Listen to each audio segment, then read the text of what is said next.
12 June 2025, স্থানীয় সময় দুপুর 1:38। ভারতের আহমেদাবাদ থেকে লন্ডনের উদ্দেশ্যে যাত্রা করে এয়ার ইন্ডিয়ার flight AI-171 Boeing 787 Dreamliner. Take অফের মাত্র কয়েক সেকেন্ড পরেই পাইলট কন্ট্রোল রুমে মেডে সিগন্যাল পাঠায়, অর্থাৎ উত্তোলনের সাথে সাথেই পাইলট বুঝতে পারেন বিমানে কোনো সমস্যা হচ্ছে এবং তিনি পরপর 3বার ইমার্জেন্সি সাহায্য চান। কিন্তু এর পরপরই বিমানটি নিচে নামতে শুরু করে এবং এয়ারপোর্ট থেকে মাত্র 5 কিলোমিটার দূরত্বে অবস্থিত একটি মেডিকেল কলেজের হোস্টেলের ওপর বিমানটি পড়ে যায়। পড়ার মাত্র 30 সেকেন্ডের ভেতরেই ব্লাস্ট হয়ে ঘটে যায় বিমানের ইতিহাসে স্মরণকালের সবচেয়ে ভয়াবহ দুর্ঘটনা। ফ্লাইট AI-171-এ 230 জন যাত্রী ও 12 জন ক্রু সহ মোট 242 জন মানুষ ছিলেন, যার মধ্যে 241 জনই মারা গিয়েছেন। একমাত্র ভারতীয় বংশোদ্ভূত বিশ্বাস কুমার রমেশ নামক এক ব্রিটিশ নাগরিক এই ভয়াবহ দুর্ঘটনা থেকে বেঁচে ফিরেছেন, যা মিরাকল থেকে কোনো অংশেই কম কিছু নয়। তার দেয়া তথ্য অনুযায়ী তার সিট 11A এর পাশেই ছিল ইমার্জেন্সি এক্সিট এবং এটি ব্যবহার করেই তিনি প্রাণে বেঁচে ফিরেছেন। ফ্লাইট AI-171 এর যাত্রীদের মধ্যে 169 জন ভারতীয়, 53 জন ছিলেন ব্রিটিশ, 7 জন পর্তুগিজ এবং 1 জন কানাডিয়ান নাগরিক ছিলেন। এছাড়াও ঘটনাস্থলে থাকা অনেক মেডিকেল স্টুডেন্টও ব্লাস্টের ফলে মারা গিয়েছেন। আরো অনেকেই আহত অবস্থায় হাসপাতালে চিকিৎসাধীন রয়েছেন। কিন্তু এত বড় দুর্ঘটনা, তাও বোয়িং 787 মডেলের বিমানে, এর কারণ কি? বোয়িং 787 মডেলকে বলা হয়ে থাকে বিমানের সবচেয়ে সেফ মডেল, আর এই দাবিকে কেন্দ্র করেই বোয়িং কোম্পানি বিমান ব্যবসায় রাজত্ব করে চলেছে। বিশ্বের সব থেকে বেশি ব্যবহৃত হয় বোয়িং কোম্পানির বিমান। কিন্তু সম্ভবত এই সব থেকে সেফ কথাটির পুরোটি একটি স্ক্যাম, কারণ বোয়িং 787 মডেলের বিমানগুলোতে ত্রুটি থাকার ব্যাপারে এর আগেও কথা উঠেছিল।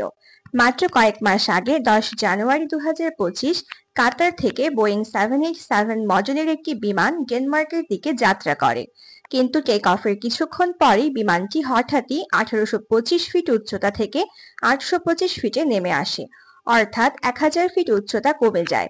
এ সময় পাইলট প্লেনের কন্ট্রোল পুরোপুরি হারিয়ে ফেলেন, কিন্তু কো পাইলটের দক্ষতার জন্য প্লেনটি ক্র্যাশ হওয়ার হাত থেকে বেঁচে যায়।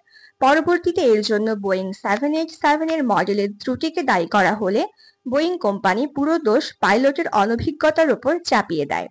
কিন্তু আহমেদাবাদে সংঘটিত বিমান দুর্ঘটনার পাইলট ও কো পাইলট উভয়ই ছিলেন অত্যন্ত অভিজ্ঞ। ফ্লাইট AI-171 এর পাইলট সুমিত সাভারওয়ালের ছিল 8200 ঘন্টার ফ্লাইট এক্সপিরিয়েন্স, অন্যদিকে কো পাইলটের ছিল 1100 ঘন্টার ফ্লাইট এক্সপিরিয়েন্স। তারা অত্যন্ত অভিজ্ঞ পাইলট ছিলেন। বিমানে কোনো ত্রুটি না থাকলে তারা অন্তত কিছু সময় বিমানটিকে ওড়ানোর চেষ্টা করতেন, যাতে ইমার্জেন্সি সাহায্য পাওয়ার সময়টা অন্তত পাওয়া যায়। কিন্তু বিমানটি টেক অফের পর মাত্র 625 ফিট পর্যন্ত উচ্চতায় ওঠানো সম্ভব হয়েছিল, আর মাত্র 5 মিনিটের মধ্যেই সব শেষ। পাইলট মেডে কল করার পর কন্ট্রোল রুম থেকে যখন বিমানের অবস্থান জিজ্ঞাসা করা হয়, তখন পাইলট থেকে আর কোনো রেসপন্স পাওয়া যায়নি, অর্থাৎ ততক্ষণে দুর্ঘটনাটি ঘটে গিয়েছিল। আর বিমানটি যেহেতু ভারতের আহমেদাবাদ থেকে লন্ডনের উদ্দেশ্যে যাত্রা করেছিল, তাই এই দীর্ঘ যাত্রার জন্য এতে প্রায় 1,25,000 লিটার ফুয়েল ছিল। আর যেহেতু মাত্র 5 মিনিট পরই ঘটনাটি ঘটে, তাই এই ফুয়েলের প্রায় পুরোটাই ছিল অব্যবহৃত। ফলাফল ভয়ঙ্কর ব্লাস্ট, যা যাত্রীদের বেঁচে থাকার সম্ভাবনা একেবারেই শূন্য করে দেয়।